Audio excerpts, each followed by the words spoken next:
everybody, I hope you are doing well.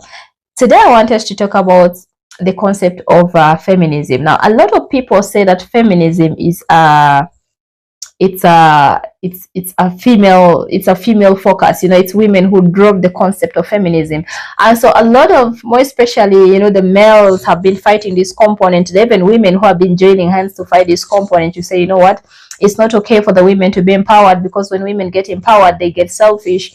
And then sometimes they do not want to get married when they get empowered. When they have resources, they want to move away. So many people have been fighting this concept of feminism.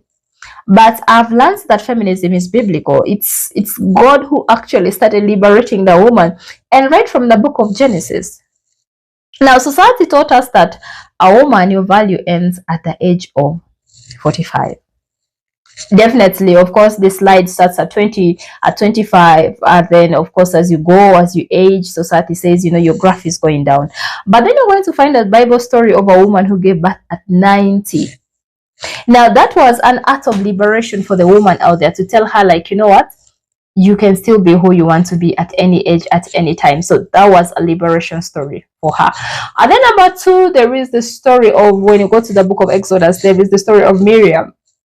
She was recognized as the first prophet. I remember these were roles played by men. So the lady was said to be a prophet, the first prophet, the female prophet. She was the one recognized. And that was another liberation. Then there's another Bible story of ladies who were, there were 3 daughters to their father, and they didn't have a brother. So when you go to distributing land, these girls went to Moses and said, Moses, you know what, we do not have a brother, and the law doesn't demand that we get property, but we think it's fair.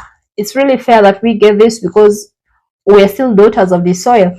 And Moses goes to God, and God says, give those girls the land. So you'd realize that women empowerment was a biblical concept, and you'd see that the women kept blending in, rulership.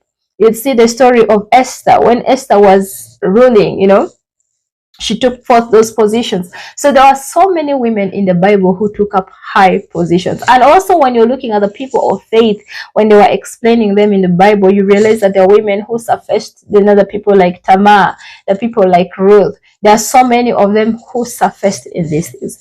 Now, the Bible has liberated us. I do not know how you read your Bible, but for me, I see it as a point of liberation for me. So would you liberate yourself as well? Because God has already liberated you. And if you choose to bound yourself, there's nothing else we can do.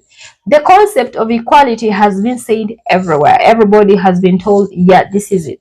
But then if you don't admit it and you choose to put yourself down, then nobody's going to help you. It's your responsibility to bring